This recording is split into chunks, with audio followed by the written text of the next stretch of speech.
It is 4 p.m. We're bringing developing news. And the stories behind the headlines. This is Storycon. I'm Regina Lay. I'm Ed Lingao. Some stories you're watching this Wednesday, June 25. Vice President Duterte slams the ICC prosecution's opposition to the temporary freedom of former President Rodrigo Duterte. She questions why the court even provides a provision for interim release if it refuses to grant it to those who need medical care and assistance. Meantime, she confirms her absence in the upcoming State of the Nation address. She also sums up the nation's state in just 3 words: dire, sad, and frustrating. Justice Secretary Boying Remulla rejects the interim release bid of former President Duterte, calling it inappropriate. He asserts that Duterte is already receiving top medical care in the Netherlands, and moving him could do more harm than good.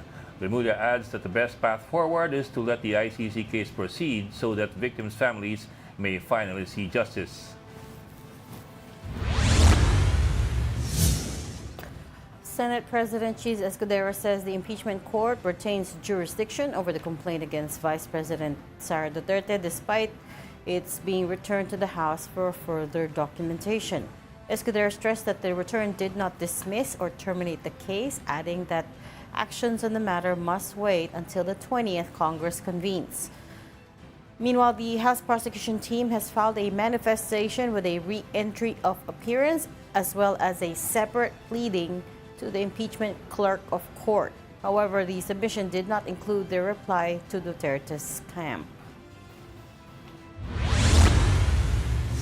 President Bongbong Marcos says the impact of the Israel-Iran conflict on the Philippine economy should be, and we quote, manageable.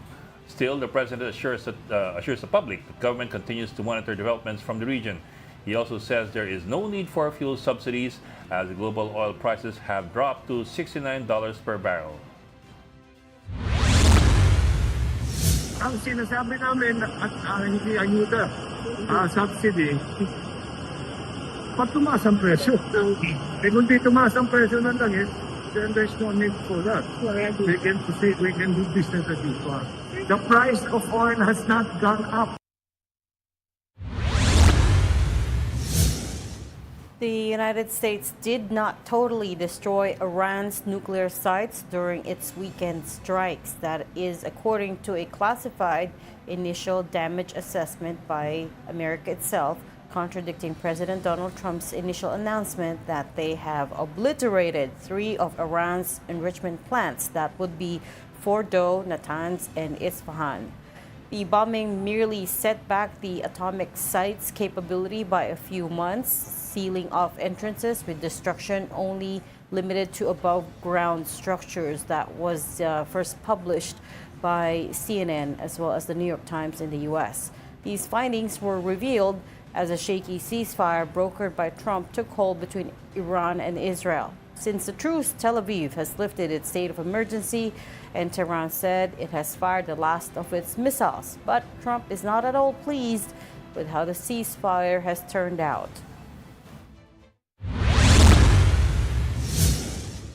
Israel, as soon as we made the deal, they came out and they dropped a load of bombs. I'm not happy with Israel. When I say, okay, now you have 12 hours, you don't go out in the first hour and just drop everything you have on them. I'm not happy with Iran either. You know what? We basically have 2 countries that have been fighting so long and so hard that they don't know what they're doing. Do you understand that? And joining us later, Storycon's resident political heckler, Titoral Llamas. And from the Philippine Star, we have Editor-in-Chief, Ami Pamintuan. There you go. Hi, happy Wednesday. Hi, Bakit meron ka pang pregnant ano? pregnant pause. Pregnant pause. Nakalagay doon 2-second pause sa prompter. Ganun ba? Kasi meron ka dapat, may ganung May swipe. Ganun ba may yan? logo Ganun ng ba yan? Philippine Star. Hindi mo nakikita. Kaya talaga, pinapahalaga namin yung Philippine Star. Sobra ka naman. Hindi, Parang nagbo-blend. naka-flash Parang na nagbo-blend din si Ami sa Nakita ko na background. Parang ka nag-blend sa She background. kind of blend. I mean, you kind of blend into the background today. Same color kayo. Oo nga. Same. Blue. Mas gusto mo ba yung Oo fashion nga, no? critique niya kasi yung mga fashion critique ko? Bakit? It's not a fashion critique. It's a matter of fact na parang, medyo camouflage si Ami today. Kapag nandyan ako, hindi ako pwede. Kailangan Kaya mo pala. Kaya nga yung Nag-uhukay ka na background niya eh. Oo, pag nandito si Ami, hindi mo siya makikita. You won't Hindi be able pwede, to oo. tell her apart. Background Pero niya. bagay siya dun sa ating, tawag namin dyan, bahay. Yung graphic na mukhang Oo. mukhang, bahay. Yung bahay ng bahay ng mga anchors. Okay, ano ba yan? So much happening on this Wednesday. Well, supposedly, Parang hindi pero yung gulo dun sa parang impeachment, pag ganun-ganon, Parang ganun din yung Israel-Iran. No? Kagabi, nag-ceasefire, nag-break, nag-ceasefire Ay, ulit. Oo, so hindi ko alam.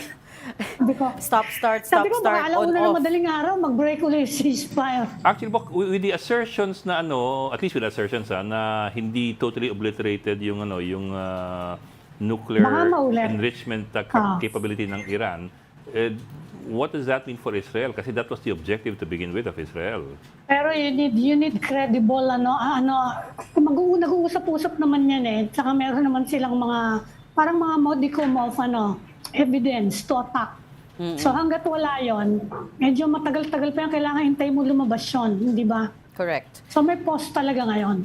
May pause siya ngayon. Both sides are observing, masaya tayo, bumaba ang gas price, ang crude oil prices, pero tayo hindi. Maghintay-hintay pa daw na Bakit kaya gano'n, 5 more days? Yeah, 2 araw daw 5 yung more mean oil days. Platts, mean oil Platts, the Platts MOPS Singapore of market, Singapore. Kaya nga, for 2 next consecutive days week bumaba. pa yung natin, yung pump prices natin But bababa. their Bakit basis is 1 ganun? week so it's only 2 days pa lang. They have to wait for 3 more days to see how it goes, and then they'll average and then they'll decide if there will be a cut or Buti kung may or not. nagbilihan dyan, ngayong ang taas-taas, Correct. Bumili ba sila? Nagpagasokan nila eh. Hindi naman Choice. yan automatic na pagtaas, bili ka, hindi ba? Oo. Siyempre, mga negosyante, iisipin mo, hintayin ko munang baka bumaba. Well, Di ba? it's also a tricky spot for them, no? Because you're trying to decide, okay, do I buy now or do I wait to see if the ceasefire holds? Baka tumaas pa eh. So you also don't know, right? So part of the reason parang mabilis tumaas in crises like this is because what we're paying for is the replacement oil, right? And the cost of yung hedging nila, kumbaga. So if I bought, for instance, if I have a stockpile from months ago, tapos nasa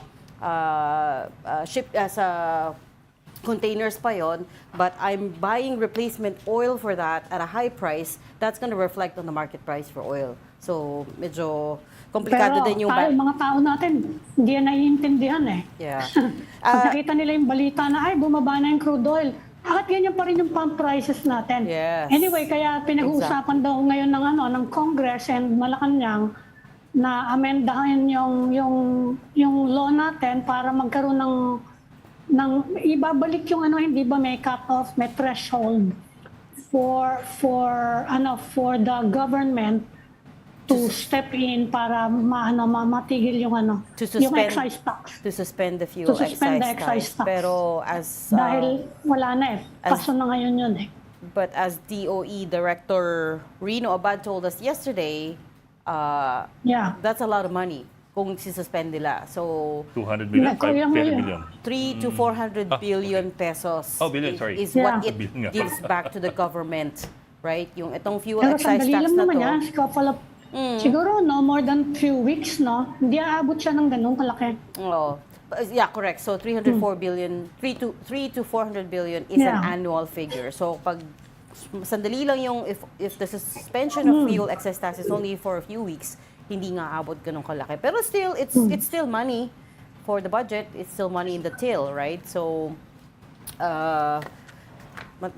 that those cuts will have to come from somewhere. By the way, coming back to Israel, Iran, nag-reply na pala yung White House doon sa initial media, US media reports. So places like CNN and New York Times were first to report na yung initial damage assessment on Iran was not as bad, and it certainly did not obliterate the nuclear facilities like Trump said. Ang response ng White House was that they are flat out wrong yung assessment, and that it was leaked by a quote-unquote a low-level loser in the intelligence community. I was trying not to laugh na. Ano ko ba? Okay. That is the official White House response to this. It was leaked by a low-level loser in the intelligence community.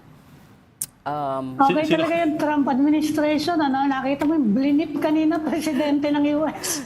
Biniblip. Well, medyo sanay na tayo doon. Oo nga.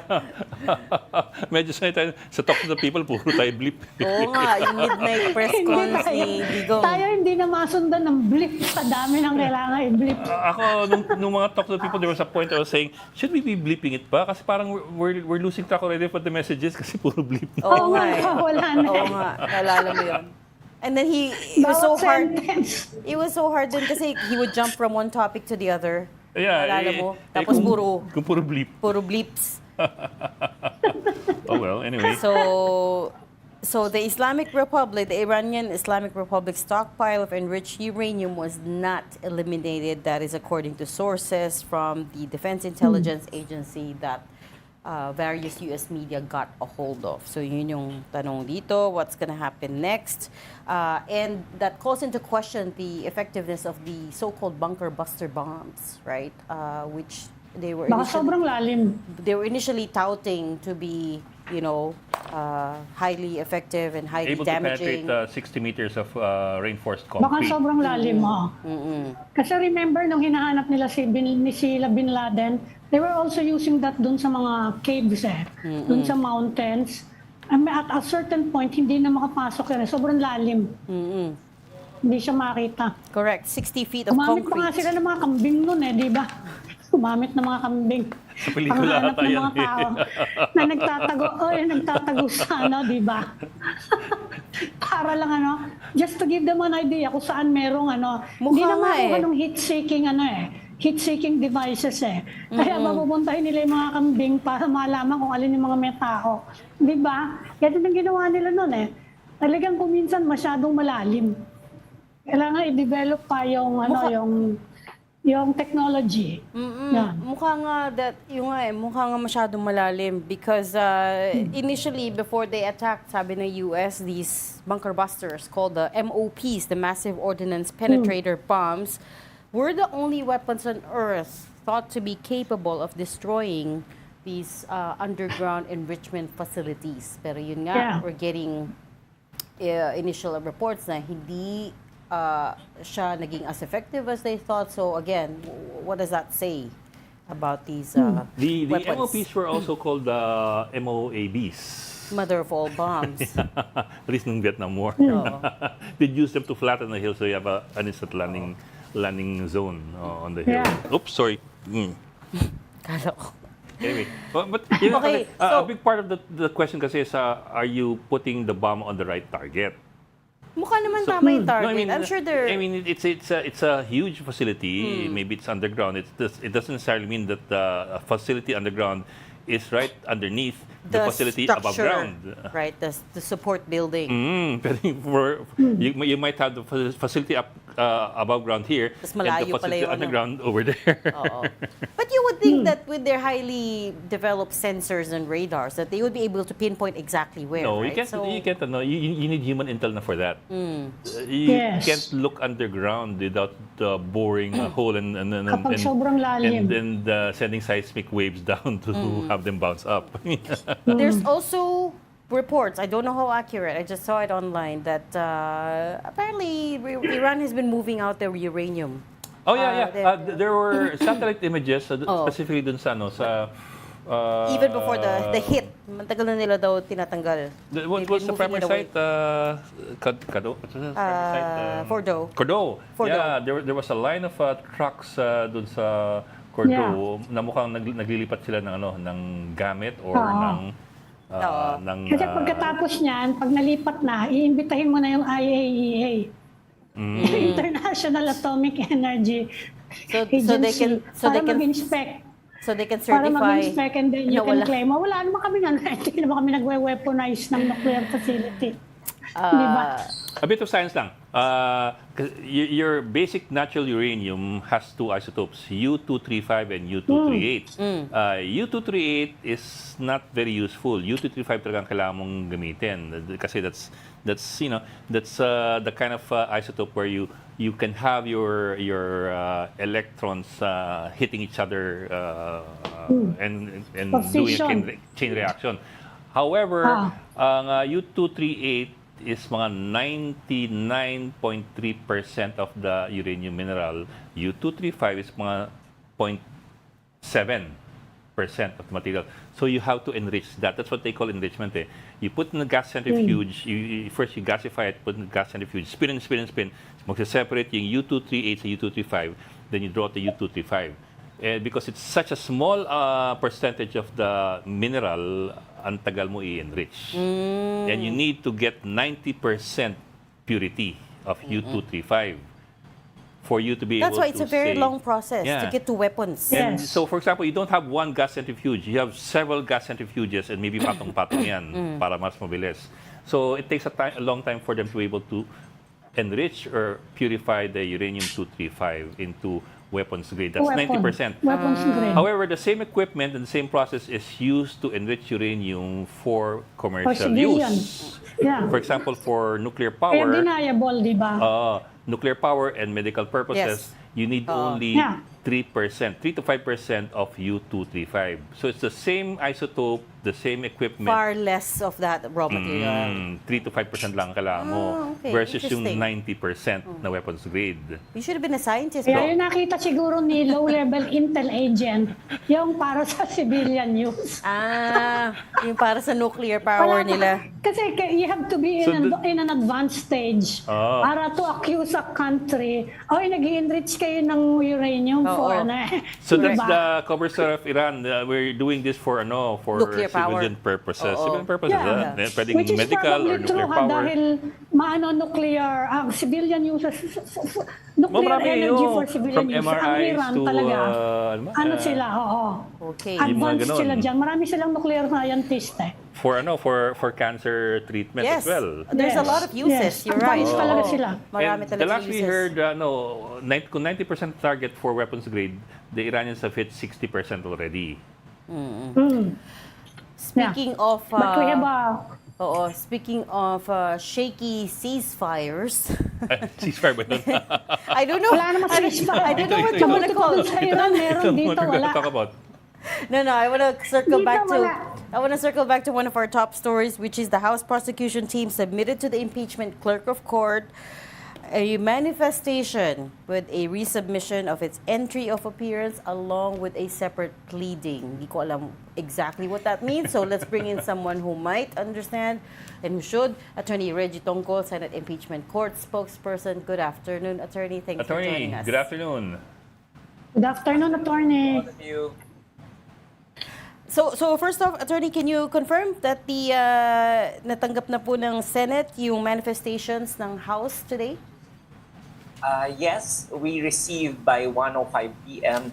the manifestation with re-entry of appearance and also the submission of the House of Representatives at around 1:06 p.m. Okay. And then just very quickly, for the people who don't understand, who are not lawyers, Including us. ano po yung, for lay people like us, what's the significance of this and what exactly are they saying here? They're actually saying that the appearance that they filed last March is being manifested and re-entered again into the records. Because as we said before, when they filed it in March, the impeachment court hasn't convened yet. And so since the court has convened afterwards, last June 10, then they have to file it specifically straight to the court. And that's what they did today.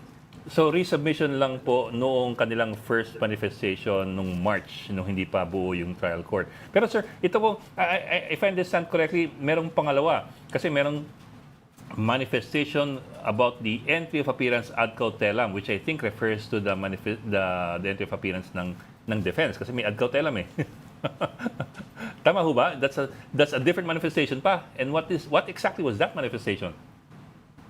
Well, they're just manifesting in the second paragraph based on just a mere reading of the manifestation itself that their re-entry of appearance or resubmission of their entry of appearance is not without any reservation and without any caution. It means that they are recognizing the jurisdiction of the court and comparing it to what the defense has filed before. Okay. So they're only making reference to the defense manifestation. Yes. Oh, okay. I thought they were questioning. Oh, sige. Ami, you're saying? Attorney, may sagot na si di ba? Merong sagot na yung mga abogado ni Vice President Sara. And it all boils down to yan daw impeachment complaint. It's just a piece of paper. So kung gano'n na, anong takbo nun? Yung ganong klaseng argumento, you're not arguing on the merits, basta gusto mong i-invalidate lahat. Anong ibig sabihin nun? Yung ganong klaseng, we're not lawyers, sabi nga ni Reg. Yung ganun lang po na technical grounds po, na-explain na po yan ni Attorney Bukoy, no? Yung kanilang, kung ano yung bakasa nila doon sa ipinail ng Vice Presidente, yung answer ad cautelam nila, at nakalagay po doon, katulad ng ipinahayag natin several days or weeks ago, na talagang pag nag-ad cautelam po, usually question po yung jurisdiction. At ganun po yung ginawa ng Vice Presidente. Sinasabi niya po na invalido po yung articles of impeachment, which is consistent with her position na doon po sa pinal niya sa Supreme Court. At dahil po invalido yung impeachment complaint, wala rin pong impeachment complaint na dapat i-try po ang Senate Impeachment Court. So, yung po yung position niya na inilahad niya po doon. But Attorney, that's one side po, which is yung questioning the constitutionality, yung the 1 year bar. But I think the other side of her argument was na parang so the impeachment court returned the articles of impeachment back to the House. So what am I going to respond to? Yan po yung kanyang argumento na parang therefore is no articles of impeachment present in the impeachment court because it's been returned. I mean, that's as far as I can understand from her argument. So just tell me lang if I'm getting it right.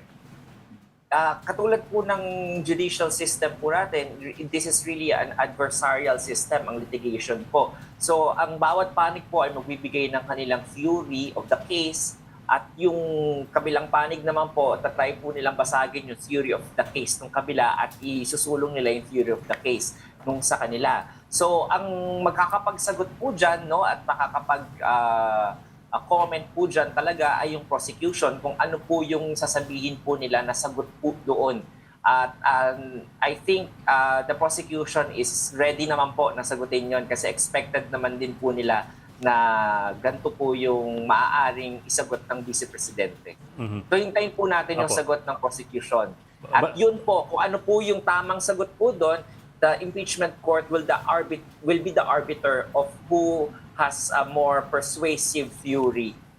Pero Attorney, if I remember right, when we had you here a week ago, parang you told us na maybe remanding is not exactly what it was meant, but more of parang asking lang for, hindi talaga binalik, kumbaga, asking lang for a certification and a ratification from the lower chamber. So it's not exactly a return remanding of the articles. Tama po yun, no? Napakaingat po ng impeachment court doon sa prosesong yun, kaya po malamang yan din po yung sasabihin ng House Prosecutors. At pagdating po sa debate, pagdating doon sa convening ng impeachment court, kapag yan po ay naisalang na at pag-uusapan na po, isa po yun sa ikukonsidera ng mga senator judges kung ano po ba yung intention nila for doing so. At malamang po, sa malamang, ay syempre the senator judges will stand by their position na wala pong technically na papel na ipinasa o ibinalik po sa House of Representatives.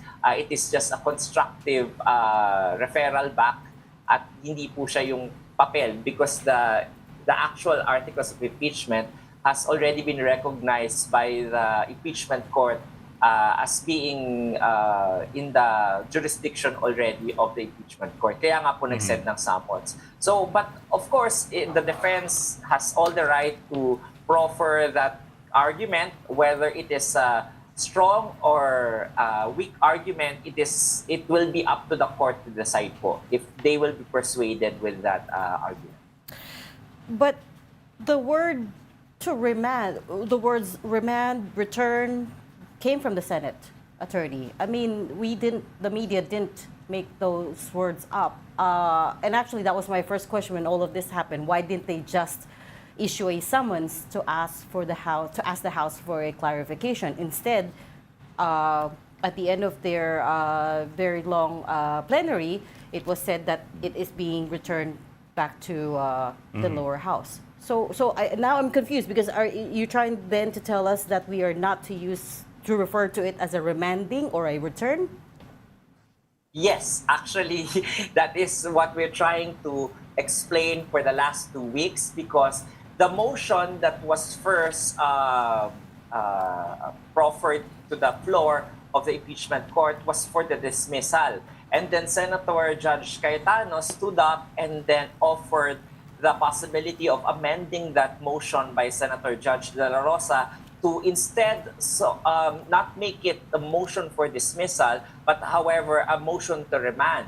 However, after the suspension of the deliberations, and when the senator judges talked among themselves, because there was a question or an objection from the minority, which is Senator Judge Coco Pimentel, he was saying that he won't be able to understand if the remand is, because it has a technical meaning.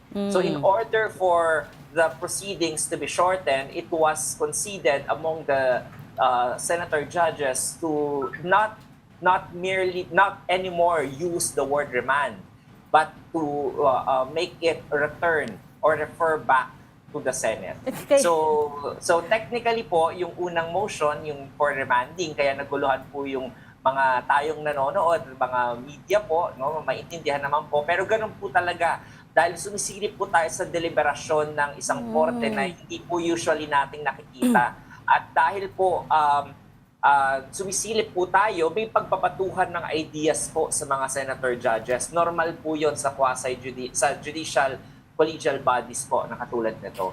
So, kaya po na-pick up po natin yung term na remand po, pero ang intention lamang po ng impeachment court through the deliberations is to get the compliances from the House of Representatives, not to actually throw back to the House yung actual articles of impeachment.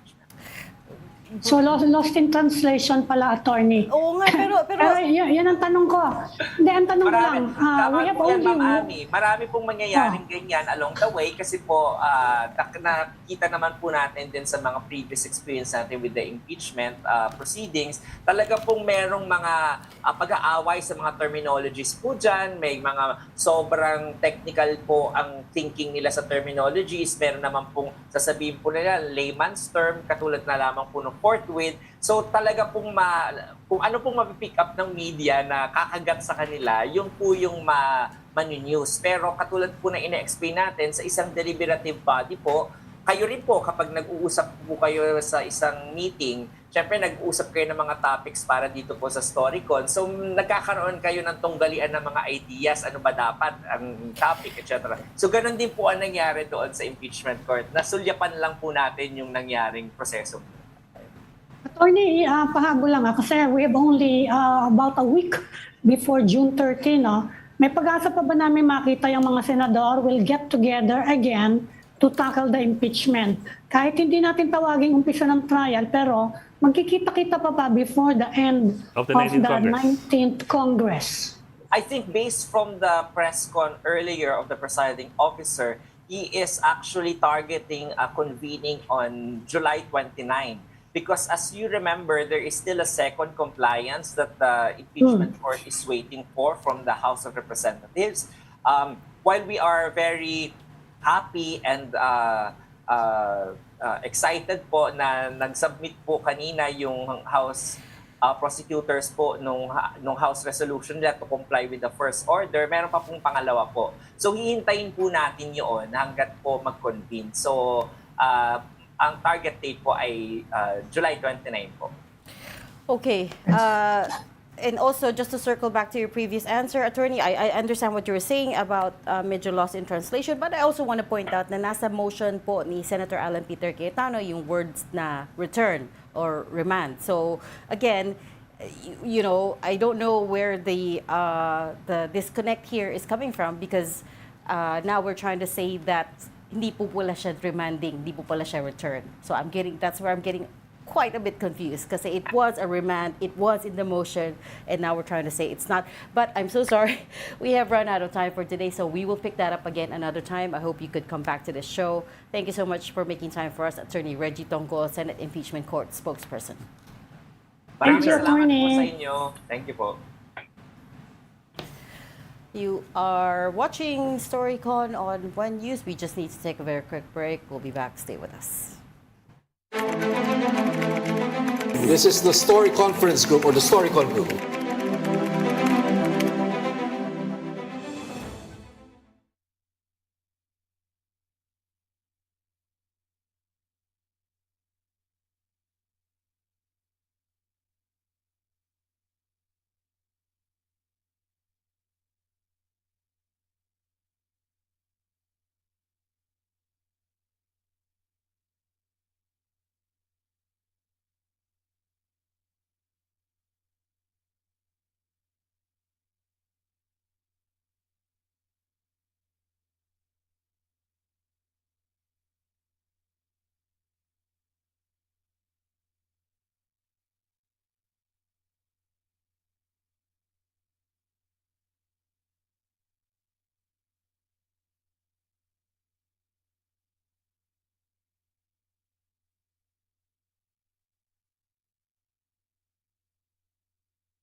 We've got developing news in the stories behind the headlines. Welcome back to Storycon, the Story Conference. I'm Ed Lingao. And I'm Virginia Lay. And now with us, Ronald Llamas, our resident political heckler. Na-traffic ka raw? Pasensya na po. Also- Kahit saan ka pumunta, traffic, Quirino Highway, Mindanao Avenue, Beijing, sino po? Magparating ka na. EDSA. Magparating ka na. No, wag na, wag na. Magparating ka na. Sinong gusto natin Opo, paringgan opo. dito? Low hanging naman yung fruits eh. Oh, baka pumila na naman si President Bongbong dyan sa EDSA. Okay. Okay, Ed. Okay. Also joining us this afternoon is Don McLean Gill.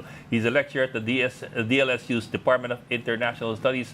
Professor, magandang hapon and thank you for joining us. Good afternoon. Thank you very much for having me. Oo. Good afternoon. Prof, we're a bit confused now what's happening eh. Kasi- Is there a war? Is there a ceasefire? Is there a or that's normal. somewhere in between? But maybe you could talk us through, and I know you have a little bit of expertise on this, yung thought process behind this. What are the motivations and what are the policy, the policies going to look like behind it? Right, thank you. And, question about confusion, I think we're on the right track if we're all confused. I believe there's no one that's fully aware Okay, that's of what good to is hear. taking place.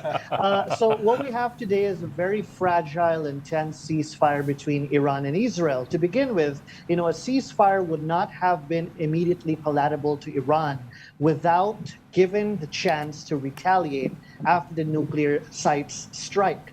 Now, one can assume that the attacks on Qatar may have been an off-ramp to both Israel and Iran. So the U.S. was already relocating a number of its naval and air assets in Qatar and Bahrain before the initial strike. So the ceasefire also comes at a very critical juncture for both Iran and Israel.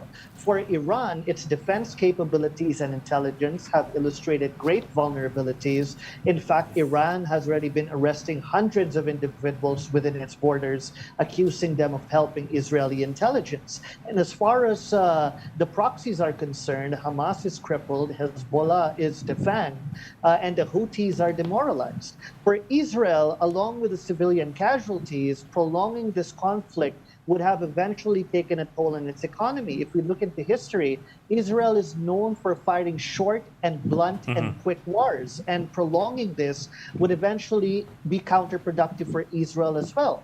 However, there may be certain quarters in Israel's policy circles that may have wanted to maximize this window of opportunity to eventually derail Iran's long-term possibilities for deterrence. However, maintaining the status quo now would be of a much bigger challenge given the volatility of the situation.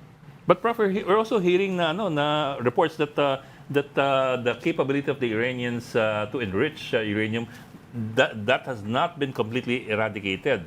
If that is the case, if that is true, does Israel stand to gain from holding on to a ceasefire? But what is, addition to that is, what is the real status of the capability of Iran? Because even the National Security Council of President Trump disagrees with him regarding the capability of Iran to create a nuclear weapon. Is this another weapons of mass destruction mythology like in Iraq? So who really knows the capacity of Iran in terms of which was the basis for this attack? Well, yeah, absolutely. And I think that when it comes to having a consistent story, even those within Washington are also sort of mixed up with the signaling regarding the capability. So in terms of the U.S. and Israeli objective, why the strikes have significantly devastated Iran's nuclear program, it is unlikely to have completely eliminated it. And this is coming from, for instance, the leaked Pentagon Defense Agency reports that were leaked to BBC's U.S. partners, and it has been out in the media since earlier today. And also nuclear policy experts, right, such as David Albright, who had also been engaged with the IAEA, says that there is a pretty good chance that a significant amount of this enriched uranium still exists in Iran. So while destroying Iran's centrifuges and infrastructure have significantly set back the program, there are concerns over the possibility of Iran using another covert facility to continue enrichment to what in remaining, the required 90% for nuclear weapons. However, the setbacks are also indismissible. They are significant. But then again, if you expect Iran to just roll over and submit to U.S. demands, I think we are sort of expecting a little too much, given, of course, that there are some certain arguments and certain schools of thought that may think that Iran now will be more motivated to ensure that it gets the nuclear bombs, particularly since it is seen as an important deterrent. So there are two contrasting views. Either Iran has been defanged and would no longer commit to it, or it would be more motivated to do so. But either way, we would expect for both U.S. and Israel to pay close attention, because if there are instances where there are confirmations of another covert facility, we could be expecting more strikes in that regard. So these are the scenarios that we're looking at right now. But the problem is, I think the elephant in the room is that the Israeli strategy or the Israeli framework, which was for a long time that of deterrence, has now shifted to emasculation and destruction of their enemies, like what they're now doing in Lebanon, in Gaza, in Yemen, even in Syria, and now in Iran. And this is an opportune time for them, since they have a Trump presidency and the Russians are preoccupied and the Chinese are in an intense power struggle. So this strategy will dominate, in spite of what you said, the possible economic and international standing of Israel being affected by this war. Let's call a spade a spade. This is a war. And this is not only about deterrence, this is now about emasculation and destruction of their usual traditional enemies. Right. So the entire situation in the Middle East almost overnight has changed. Well, they've said it themselves. They are trying to enact a regime change, a complete regime change, right? Which is quite alarming for another sovereign country to be saying that about another country. But what are the odds that they may actually be successful at this? And, talk us through the risk assessment here. Even overtly threatening assassination. Correct. With Assassination Khamenei. of the supreme leader. Right. That's a very pertinent question, Reg. And when we talk about regime change, it's easier said than done, especially when it comes to the situation of Iran.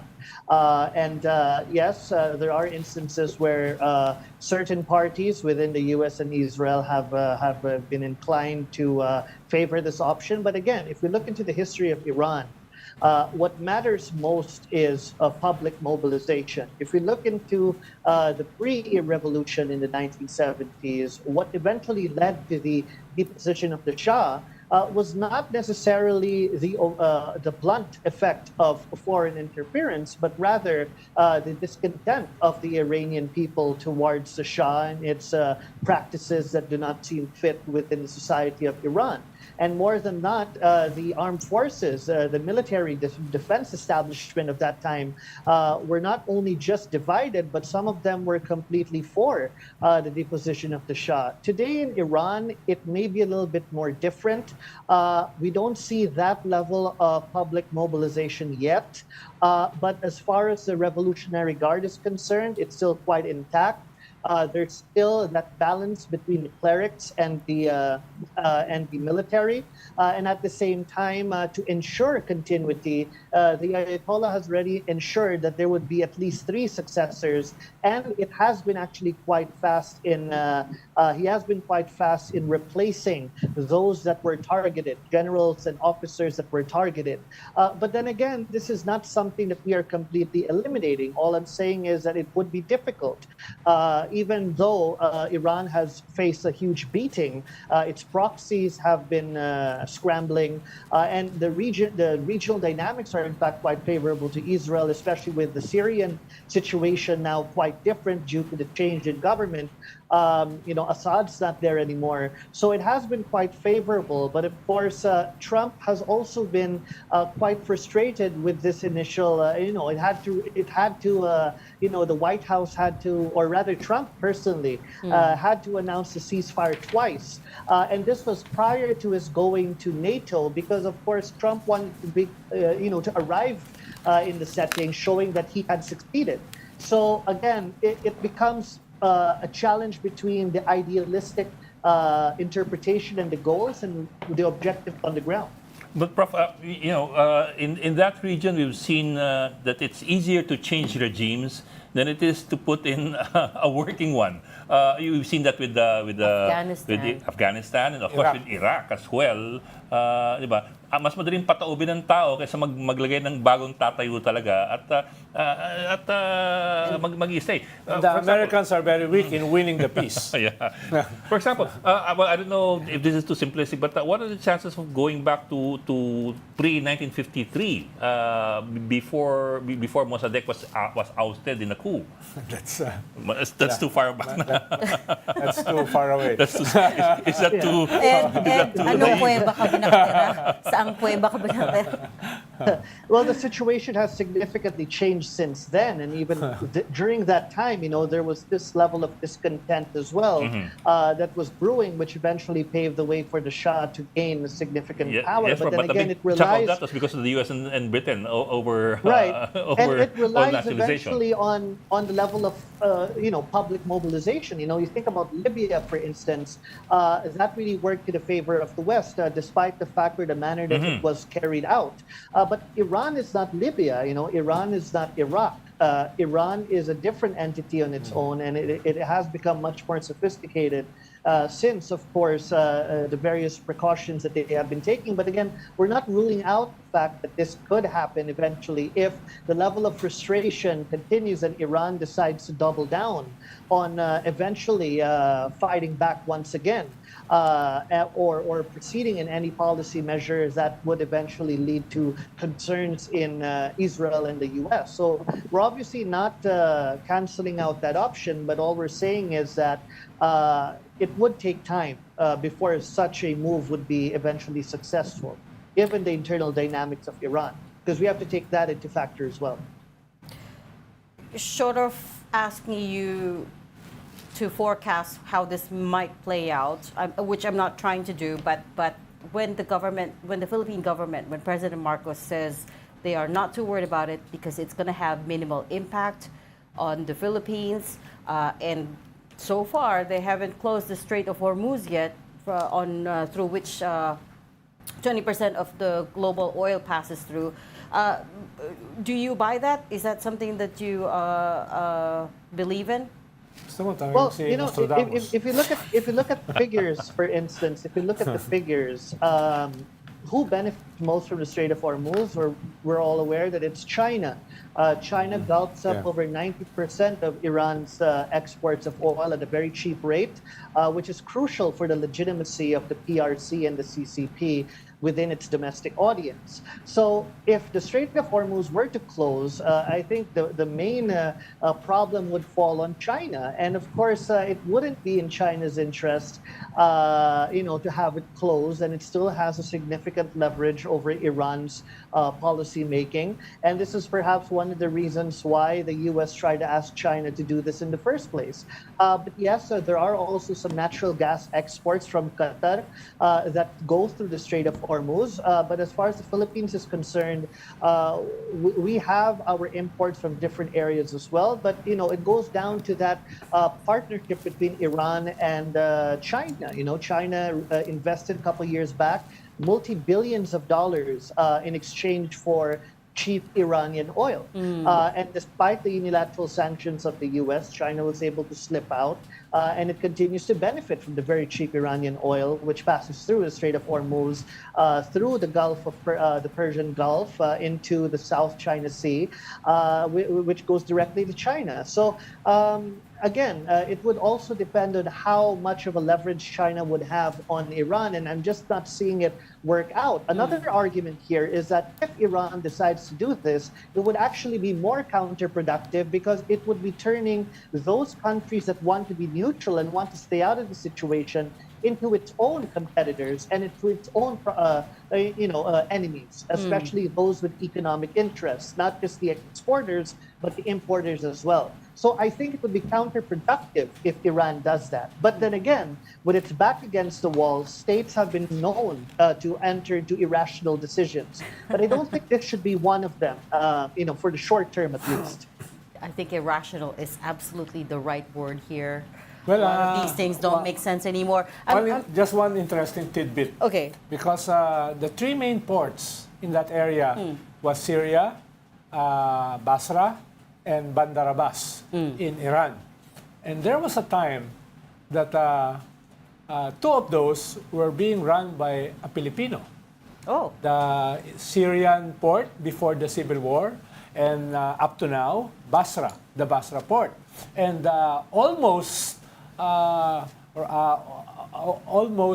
near to completion was the Bandar Abbas, if not for the U.S. embargo. So there was a time when the entire region, the ports, were almost controlled by a Filipino.